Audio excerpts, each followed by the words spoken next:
좋아요와 구독, 알림 설정 부탁드려요. 오늘의 사연 지금 바로 시작해 볼게요. 안녕하세요. 저는 결혼한 지 올해로 3년째가 된 30대 초반의 여성입니다. 제가 결혼 직전 잠깐 호주에 머무른 적이 있었는데, 그때 만난 푸른 눈을 가진 금발의 남자와 있었던 아찔한 추억을 이야기해 보려고 합니다.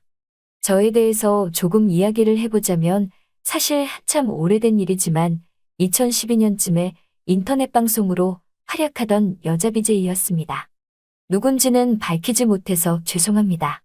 아직도 아주 가끔 인터넷에 제가 요가 복장을 하고 춤추는 동영상이 올라올 때도 간혹 있어요. 지금 다시 보면 조금 부끄럽기도 하고, 한편으로는 저희 제일 꽃다운 시절의 모습을 이렇게라도 간직하고 있는 게 자랑스럽기도 합니다. 댓글을 보면 아직도 제가 누군지 물어보는 질문이 올라오거나 칭찬일색인 저희 전성기를 보면 감회가 남다르기도 해요. 인터넷 방송을 그만두게 된 건 별거 아닌 이유였습니다. 어느 날부터인가 밖에서 저를 알아보는 사람이 하나 둘 생기기도 하고, 새로 활동을 시작하는 저보다 훨씬 어리거나 훨씬 예쁜 사람들을 보면 질투심도 생기기도 했고요. 사실 그렇게 유명하진 않아서 응원해 주시던 팬분들께는 죄송하지만, 어느 날 갑자기 방송을 그만두어야겠다는 생각이 들어서 그만하게 되었어요. 저를 알아보던 사람들도 헤어스타일을 바꾸고 집에서 조용히 지내다 보니 시간이 지날수록 없어지기 시작했고, 어느 날부터인가 저는 완전히 사람들 기억 속에서 사라지게 되었습니다. 본명도 들킨 적 없고 방송할 때 하던 화장법도 완전히 달랐기 때문에 소개팅이나 연애를 하던 남자들 중 저를 알아본 사람은 한 명도 없었습니다. 시간이 지나고 화장을 바꿔도 인터넷에서 수많은 남자들의 마음에 불을 질렀던 저희 미모나 몸매는 변함이 없었기 때문에 저를 만나고 싶어하는 남자들은 언제나 줄을 서 있었어요. 아무튼 저는 4년 전 지금의 남편을 만나 결혼을 하게 되었어요. 숨겨야 할 정도의 부끄러운 과거는 아니었지만 남편에게는 아직도 비밀로 하고 있습니다. 남편은 안정적인 직장에 다니는 평범한 회사원이었는데, 단 한 가지 남들과는 다른 점이 있었습니다. 상견례 자리에서 처음 본 남편의 가족이었지요. 남편을 그대로 복사해 놓은 것 같은 남편의 아버지와 남편이랑 비슷한 점이라고는 하나도 찾아볼 수 없었던 그의 어머니였어요. 얼마나 비슷하지 않았냐면, 시어머니는 금발의 푸른 눈을 가진 외국인이었습니다. 그때 처음 알게 된 남편의 가정사는, 어릴 적 친어머니는 남편을 낳고 얼마 뒤 돌아가셨고, 그 뒤 호주로 이민을 갔는데, 그때 시아버지가 새로 만나 재혼하신 분이 지금 상견례 자리에 나와 있는 새어머니였답니다. 남편도 어린 시절 어머니를 잃은 자신을 사랑으로 키워주신 지금의 어머니가 친어머니나 마찬가지라고 설명해줬어요. 복잡한 가정사라 굳이 말하지 않았다는 남편의 설명을 듣고 상견례를 무사히 마치게 되었습니다. 어려서부터 호주에서 자라온 남편은 결혼 후에는 호주로 다시 돌아가 살기를 원했어요. 저는 한국을 벗어나 살아본 적이 없었기 때문에 무턱대고 남편의 바램대로 할 수는 없었습니다. 남편은 한국보다 훨씬 좋은 곳이라며 저를 설득했지만, 생전 여행으로도 가본 적 없는 나라에서 산다는 결정을 무턱대고 할 수는 없었죠. 그렇게 어떻게 해야 할지 고민하던 어느 날이었어요. 시어머니로부터 전화 한 통을 받게 되었습니다. 남편이 호주로 돌아가서 살고 싶어 하는 걸 알고 있고, 제가 손쉽게 결정 내릴 부분이 아니란 걸 알고 있다고요. 하지만 어머니로서 또 호주로 돌아가고 싶어 하는 남편의 마음을 못 본 채 할 수 없다고 설명하시며 제게 제안을 하나 해왔습니다. 시어머니도 남편과 사별 후 남편의 아버지와 재혼을 하신 케이스였는데, 하시는 말씀이 호주의 시어머니의 친아들, 그러니까 남편의 이복동생이 아직 살고 있는데 그 집에 잠깐 머물며 호주가 살만한 나라인지 직접 보고 결정해보는 게 어떻겠냐고 물으셨어요. 남편 없이 혼자만 가는 게 불안하긴 했지만, 남편이 저와 같이 호주에 간다면 현재 다니는 직장을 그만두어야 했기 때문에, 만에 하나 제가 호주에 넘어가는 것을 거절할 경우를 대비한 결정이었던 것이죠. 결국 저는 조금 불안하긴 했지만 그래도 남편을 위해 호주로 가는 비행기에 몸을 실었습니다. 걱정이 앞섰지만 체류하는 동안 지낼 곳도 있고 저를 도와줄 남편의 동생도 있었으며 또 제가 머물게 될 곳은 한국 교민이 많은 지역이라는 말을 들어서 한실은 놓을 수 있었습니다. 비행기에서 내려 제 이름이 적힌 피켓을 들고 있는 사람 앞으로 갔는데 그게 남편의 배다른 동생과의 첫 만남이었습니다. 남편의 동생을 처음 만났을 때 저는 그의 모습에 숨이 턱 막혀버리고 말았어요. 남편과는 다르게 운동으로 다져진 넓은 어깨와 근육질의 몸매, 조망만한 얼굴, 그리고 금발의 푸른 눈. 어릴 적 순정 만화에서나 봤던 주인공이 저를 기다리고 있었으니까요. 남편의 남동생은 자기를 마크라고 소개했습니다. 영어 한마디 할 줄 모르는 저는 손짓발짓 다 써가며 고마움의 인사를 표현했고 매너가 몸에 배어있는 그는 말도 안 통하는 머나먼 외국 땅에서 하나부터 열까지 모든 걸 다 도와줬어요. 사실 공부랑은 담쌓고 지냈던 탓에 손짓발짓을 해가며 번역기를 돌려 그와 어느 정도의 소통은 가능했습니다. 제가 낑낑대며 끌고 온 저희 여행 가방을 그 두꺼운 팔뚝으로 번쩍 들어올리는데 정말 남자다워 보였습니다. 조금 샌님 같은 저희 남편과는 정반대의 모습이었지요. 도중에 한국 식당에 들려서 밥을 먹었는데 두껍고 남자다운 손으로 어설픈 젓가락질을 하는 모습의 그를 보고 웃음을 지었습니다. 제가 웃는 모습을 보고는 미소가 예쁘다고 칭찬해 주는데 마크의 눈빛은 형수님을 보는 눈빛이 아니라 한 명의 여성을 대하는 눈빛이라는 기분이 들었습니다. 영화나 드라마에서 보던 정원과 수영장이 딸린 그림 같은 집 앞에 도착했고 그는 제가 머물 방으로 안내해 줬어요. 방이 생각보다 너무 커서 놀랐는데 이야기를 들어보니 잠깐 방문한 저를 위해 본인이 쓰는 안방을 내어준 것 같았습니다. 옆에 있는 작은 방이면 충분하다고 말했는데 이 방 말고는 화장실이 딸린 방이 없으니 이 방을 사용해달라고 이야기하는 그의 모습에 왠지 모르게 심장이 두근두근 하더군요. 여자인 저를 위한 배려의 마음이 따뜻해졌습니다. 금발 외국인인 시동생과의 잠깐의 동거는 많은 일이 있었습니다. 가끔은 마크의 과도한 친절에 형수가 될 저를 한 명의 여자로 대하는 것 같다는 느낌을 지울 수가 없었습니다. 일부러 그러는 건지는 몰라도 시차에 시달리는 제가 느지막이 일어나 정원이 보이는 거실로 나가면 조금 추운 날씨에도 우통을 벗고 집에 딸린 수영장에서 수영을 하고 있는 모습을 계속해서 보여줬습니다. 물에 젖은 그의 머리와 빨래판 같은 복근을 보면 저도 가끔 침을 꿀꺽 삼키곤 했습니다. 집에서 식사를 할 때도 먼저 의자를 빼주거나 마실 것을 따라줄 때도 꼭 제 뒤에 서서 마치 제 어깨를 감싸는 것처럼 의자에 손을 올려 저와 몸을 가깝게 해서 따라준다던가 제가 오해를 할 만한 그런 분위기를 계속해서 만들어 왔어요. 그런 과감한 모습이 불편하기도 했지만 한편으로는 결혼을 하기 전 마지막으로 즐길 수 있는 일탈이라고 생각을 하니 그런 위험천만한 행동들도 어느 날부터는 스릴이 넘치고 저도 그 상황을 즐기고 있었습니다. 시차 적응이 끝난 건지 어느 날은 일찍 일어나 개운한 아침을 맞이했습니다. 창문 너머로 보이는 정원에서 마크가 또 수영장에서 수영을 하는 모습을 발견했습니다. 그 모습에 장난기가 발동해 혹시 몰라 준비한 비키니로 갈아입고 몰래 수영장으로 다가갔습니다. 저를 보고 눈이 휘둥그레지던 마크의 얼굴이 기억이 나네요. 한참 저를 뚫어져라 쳐다보며 얼어붙은 그에게 물을 끼얹으며 긴장한 그의 마음을 풀어줬습니다. 한참을 수영장에서 재밌게 놀고 있는데 눈 뜨자마자 준비 운동도 없이 수영장에 들어와서 그랬는지 갑자기 왼쪽 다리에 쥐가 나고 말았습니다.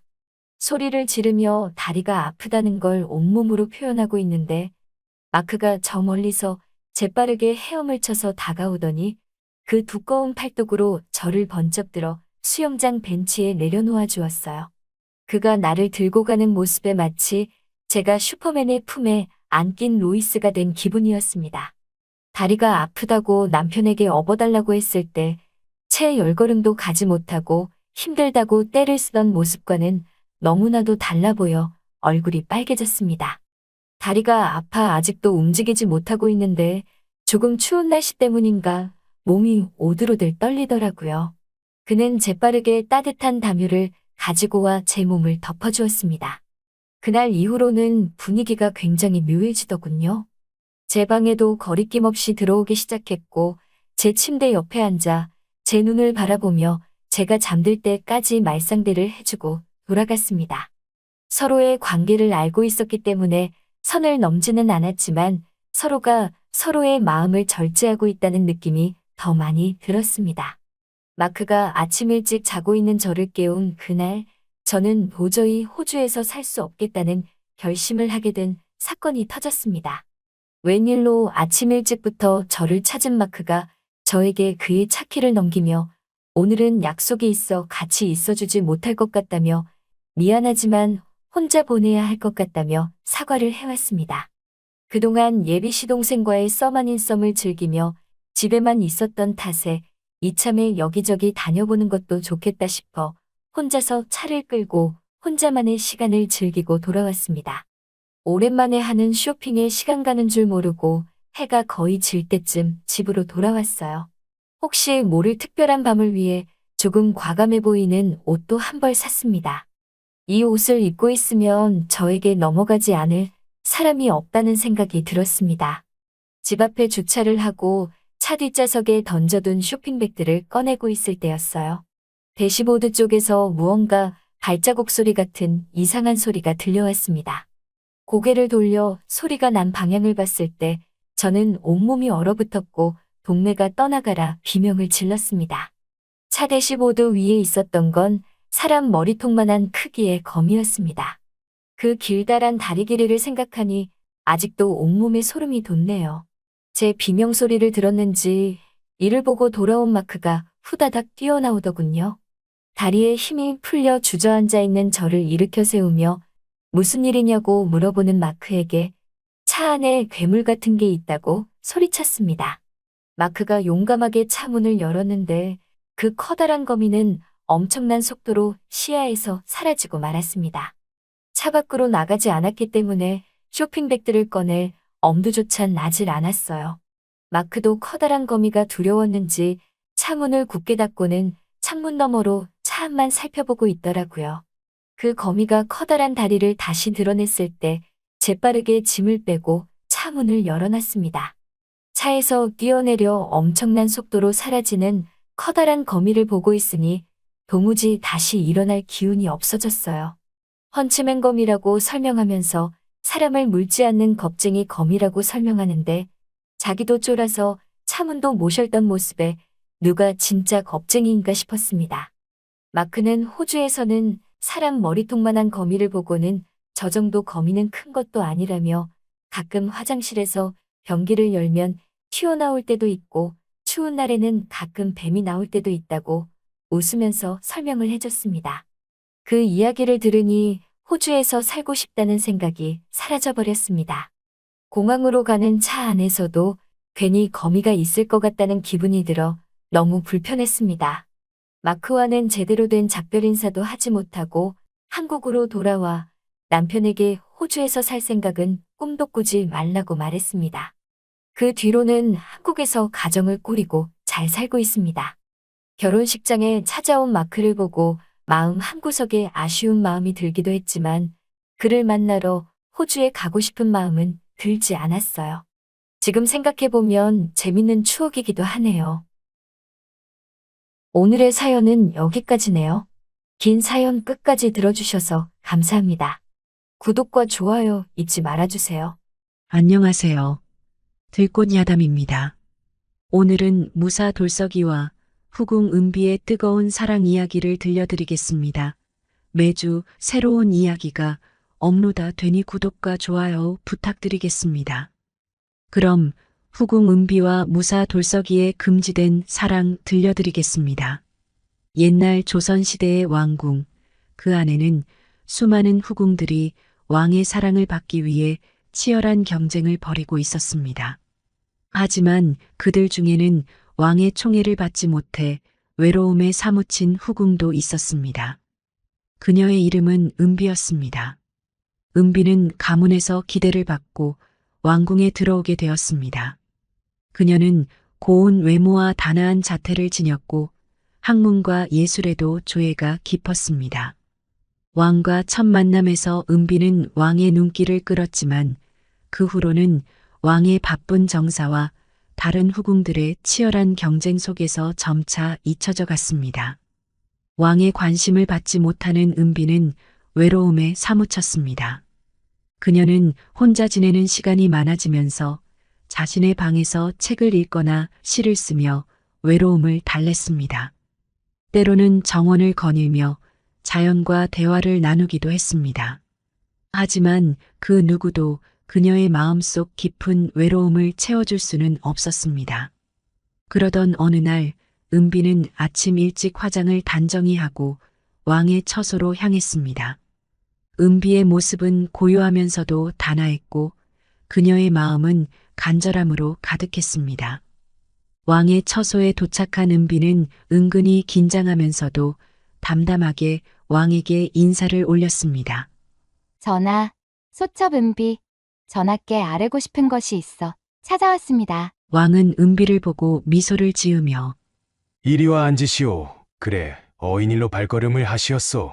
은비는 고개를 숙이며 조심스럽게 말을 꺼냈다. 전하, 소첩은 전하께 청이 있어 왔습니다. 그래, 무슨 청이요. 소첩 전하의 건강과 나라의 평안을 기원하기 위해 불공을 드리고자 합니다. 허락해 주신다면 절에 가서 정성을 다해 백일 기도하고 싶습니다. 왕은 잠시 생각에 잠긴 후 그녀의 마음을 이해하며 따뜻한 목소리로 대답했다. 은비의 마음이 참으로 고맙소. 그러나 궁 밖으로 나가는 일이니 신중히 생각해 봐야 하오. 은비는 더욱 간절한 눈빛으로 왕을 바라보며 말했다.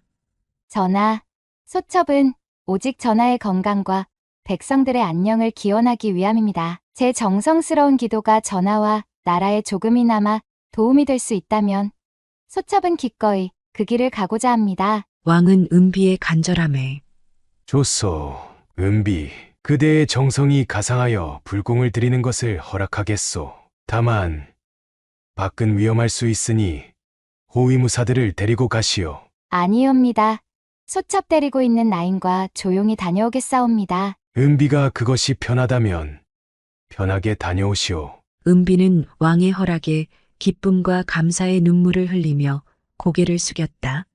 전하, 감사드리옵니다. 소첩은 정성을 다해 기도하고 돌아오겠습니다. 부디 몸 건강히 무탈히 잘 다녀오시오. 왕은 은비의 손을 잡고 따뜻하게 말했다. 은비와 나인들은 오랜 여정 끝에 마침내 산속 깊은 곳에 위치한 절에 도착했다. 지친 기색이 역력했지만 은비의 눈에는 결연한 의지가 가득했다. 절 입구에서 은비는 나인들과 함께 머리를 조아리며 예를 갖췄다. 이곳에 도착할 수 있도록 도와주신 부처님께 감사드립니다. 은비와 나인들은 스님의 도움을 받아 절 내부로 들어가 정성껏 준비한 공양물을 차려놓고 마음을 가다듬었다. 이 모든 것은 전하와 나라를 위한 것입니다. 은비는 빌고 또 빌며 계속해서 불공을 드렸다. 어느 날 은비와 나인들은 절에서의 하루를 마치고 모두 잠자리에 들 무렵 절은 고요했고 은은한 달빛이 절 주변을 비추고 있었다. 잠을 못 이루는 은비는 창가에 앉아 달빛에 비치는 산속을 보며 명상에 잠겼다. 부처님, 오늘의 기도를 받아주시고 전하와 백성들에게 평안을 주시옵소서. 은비는 속삭였다.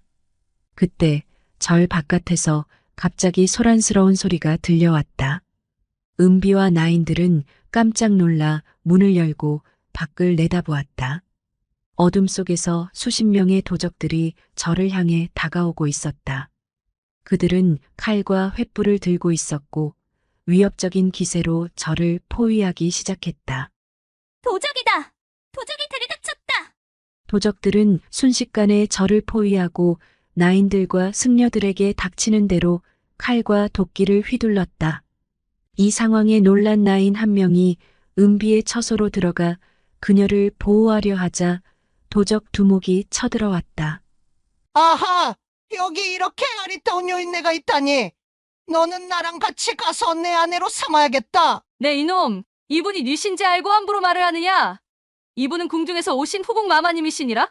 썩 물러가라! 그러자 두목은 더 말을 들을 것 없이 나인을 기절시켜버리고 은비를 겁탈하려 달려들었다. 너무 놀라 아무 말도 못하고 벌벌 떨고 있는 은비는 꼼짝없이 도적의 두목에게 겁탈을 당할 판이었다. 그 순간 절의 어둠 속에서 한 무사가 번개처럼 나타났다. 그는 날렵한 움직임으로 도적들의 두목 앞을 가로막으며 칼을 빼들었다. 멈춰라! 무사의 목소리는 온 산을 쩌렁쩌렁하게 울렸다.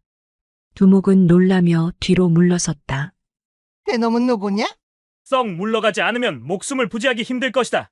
두목은 칼을 휘두르며 사내에게 달려들었다. 사내와 두목은 칼을 맞대며 격렬한 싸움을 벌였다.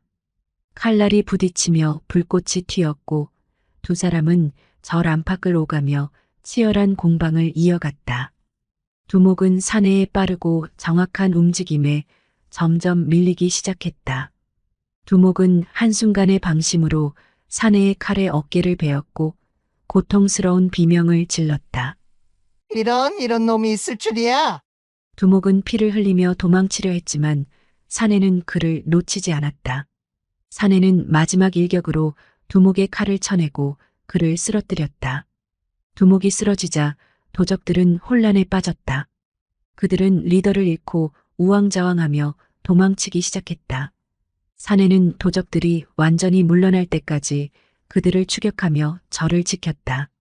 한바탕 소동이 일어나고 모두가 한시름 놓았을 때 은비가 물었다. 당신은 누구시기에 이렇게 호련히 나타나 우리를 지켜주신 것이옵니까? 저는 돌석이라는 무사였고 친정에 계신 대감마님께서 마마님을 지켜드리라 명하여 이렇게 마마의 곁을 맴돌고 있었사옵니다.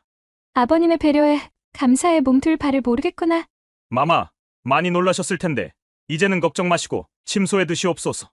도적대의 기습을 겪은 후 절은 다시금 고요해졌지만 은비의 마음은 여전히 소란스러웠다.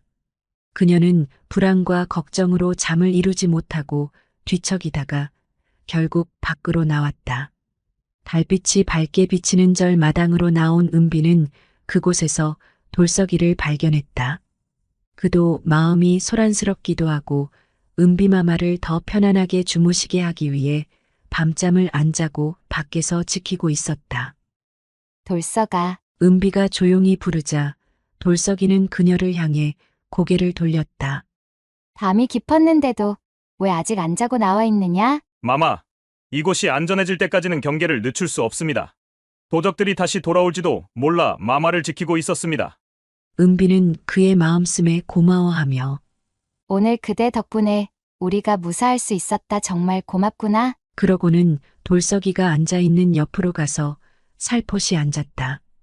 이번 일로 많은 생각을 하게 되었네. 내가 궁에서 느끼던 외로움과 무력함이 얼마나 작은 것인지 깨달게 되었지. 마마, 오늘 밤의 일로 마음이 무거우시겠지만 그 모든 것을 짊어지기에는 너무나도 고귀하신 분이십니다. 제가 여기 있는 한 마마와 모두를 지킬 것입니다. 돌석이 그대는 어디서 왔소? 어떻게 무사가 되었소? 돌석이는 잠시 생각하다가 입을 열었다. 저는 어린 시절 부모님을 여의고 산속에서 수행하며 무예를 닦았습니다. 그러던 중 우연히 대감마님 무사로 발탁되어 대감마님의 은혜를 입고 살고 있습니다. 살랑살랑 불어오는 바람에 은비의 꽃내음이 돌석이를 설레게 했다. 태어나서 여인네의 분내를 처음 맡아보는 돌석은 온몸이 불끈 달아오르고 근육이란 근육은 벌떡벌떡 꿈틀거려 숨소리가 거칠어졌다. 간신히 숨을 몰아쉬며 은비의 분내를 음미하던 차에 살포시 은비의 머리가 돌석의 어깨에 기울어졌다. 벌떡이던 근육들은 한순간에 은비를 안고 은비의 처소로 들어가 버렸다. 후궁으로 왕의 성은을 입은 지가 언제인지 가물가물하고 온몸이 갈망하여 주체할 수 없는 열정이 끓어오르는 차에 우람한 남정네의 땀내음이 어느새 치마까지 걷어내어 하얀 다리와 골반까지 올라가니 돌석이의 물건이 순식간에 부풀어 올라 어느덧 성난 것이 밖에서도 느낄 수 있을 만큼 커진지라. 많은 후궁들과 사랑을 맺는 임금의 거시기와는 비길 데가 없는 우람한 사내의 중심이 은비의 가슴을 더욱 뛰게 만들었다. 은비가 손을 뻗어 돌석이의 벌떡이는 가슴으로 향하자 돌석이는 그녀의 팔을 끌어당겨 품에 안고 부드럽고 말랑말랑한 살결을 온몸으로 느꼈다. 돌석은 물건을 꺼내려다 멈칫했다. 왜 그러느냐? 소인의 물건이 너무 거대하여 이 물건을 마마께서 잘 받아낼 수 있을지 걱정이 듭니다. 그런 걱정이라면 하지 말거라. 돌석은 아주 부드럽고 은밀하게 천천히 밀어 넣었다. 그러는 사이 은비는 짧은 신음소리가 즐거운 비명으로 바뀌고 은비의 깊은 곳은 이미 흥건히 젖어 있어 미끄러지듯 쑥 들어가 깊은 동굴 속에 안착하는데 힘들지 않았다. 돌석이는 두 손으로 은비의 갸녀린 허리를 꽉 움켜쥐고는 나머지 중심의 끝까지 그녀에게 밀어넣자. 은비의 외마디 비명소리와 함께 돌석의 물건은 은비의 깊숙한 그곳으로 밀물듯이 밀려 들어가고 이런 우람한 물건의 사내 경험이 처음으로 맛보는 은비로서는 조용한 암자의 정적을 깰 만큼 비명의 가쁜 호흡이 섞였다. 그 소리가 나를 더욱 힘이 솟게 만드는군요. 은비의 소리에 돌석은 자연스럽게 속도를 붙이기 시작했지요. 물건은 머리를 숙일 줄도 모르고 계속해서 깊은 곳을 쑤셔댔다. 그렇게 한참을 밀려 들어가고 꺼내고 출렁이는 허리를 감싸고 돌려받고 은비는 정신이 혼미할 정도로 황홀해 움직여 피하려 해도 안녕하세요, 여러분. 썰라디오입니다. 오늘은 한 부부 모임에서 한 남성이 겪은 평소와는 전혀 다른 충격적인 상황에 대해 이야기해 드리려고 합니다. 이 사연은 50대, 60대 분들이 공감할 만한 인생의 굴곡과 가끔은 예상치 못한 변화로 인해 고민에 빠진 한 남성의 이야기입니다. 저는 민수입니다. 평범한 회사원이자 20년 넘게 가정을 지켜온 가장으로서 늘 가족의 안정과 정을 우선시하며 살아왔습니다. 저와 아내 지연은 서로 깊은 신뢰와 사랑을 바탕으로 조용하고 안정된 가정을 꾸려왔습니다. 매달 모이는 부부 모임은 오랜 친구들과 함께 추억을 나누며 서로의 이야기에 귀 기울이는 소중한 시간이었죠. 이번 모임은 서울 외곽의 한 리조트에서 열렸습니다. 그곳은 전통 한옥의 멋이 살아있는 곳으로 고즈넉한 정원과 잔잔한 연못, 그리고 단풍이 살짝 물든 돌담길이 어우러져 있었습니다. 리조트에 도착하자마자 직원들이 반갑게 인사를 건네주고 따스한 미소로 맞이해주는 모습은 마치 오랜 친구처럼 편안한 분위기를 자아냈습니다. 저는 평소처럼 정갈한 셔츠와 재킷을 차려입고 아내 지연과 함께 모임장에 들어섰습니다.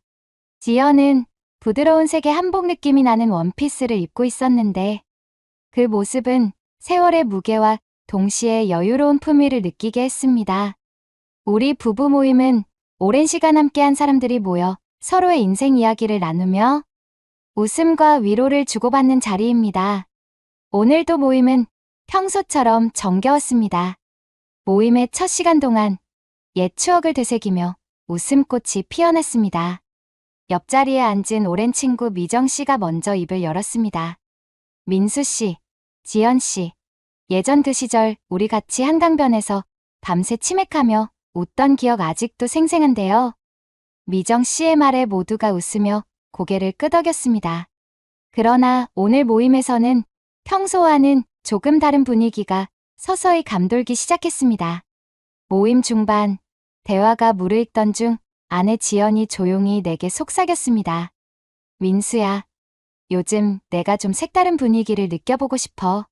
그녀의 말투에는 평소와 다른 결연함이 묻어 있었습니다. 나는 순간 당황스러움과 함께 무언가 평소와 다르게 변해가는 느낌을 받았습니다. 며칠 전부터 지연은 갑자기 야외에서의 만남에 대한 무리한 제안을 여러 번 하곤 했습니다. 오늘은 자연 속에서 우리만의 시간을 가져보는 게 어때? 라는 그녀의 말은 한편으로는 자유로운 감성을 표현하는 듯했지만 다른 한편으로는 너무 과감하고 돌발적인 제안으로 다가왔습니다. 나는 그 제안에 대해 어떻게 대응해야 할지 몰라 고민에 빠졌습니다. 평소 가정의 안정을 최우선으로 생각해왔던 나에게 갑작스런 변화는 큰 혼란을 안겨주었으니까요. 모임이 진행되는 동안 여러 친구들과의 대화 속에서 그런 제안에 대한 다양한 의견들이 오갔습니다. 재훈 씨는 옆에서 농담 섞인 목소리로 말했다. 요즘 시대엔 남편도 좀 놀아야 하지 않나요? 가끔은 색다른 경험이 인생을 바꿀 수도 있겠어요. 하지만 나는 그런 농담이 마음 한구석에 쌓여있던 불안과 혼란을 달래주진 못했습니다. 오히려 지연의 말 한마디 한마디가 평소 우리가 쌓아온 믿음의 기둥을 흔들어 놓는 듯한 느낌을 주었으니까요.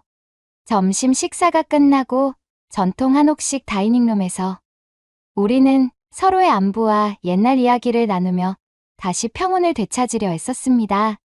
그럼에도 불구하고 내 마음 한구석에는 지연이 계속해서 내게 던진 야외에서 새로운 만남을 가져보자는 제안들이 잦은 생각으로 남아 있었습니다. 저녁 무렵 모임의 분위기는 다시금 따뜻해졌지만 나는 여전히 마음 한켠에 자리한 의문과 불안에 휩싸여 있었습니다. 평소처럼 웃음과 담소 속에 숨겨졌던 우리 가정의 평화가 이 무리한 제안으로 인해 조금씩 금이 가고 있는 듯한 느낌이 들었기 때문입니다.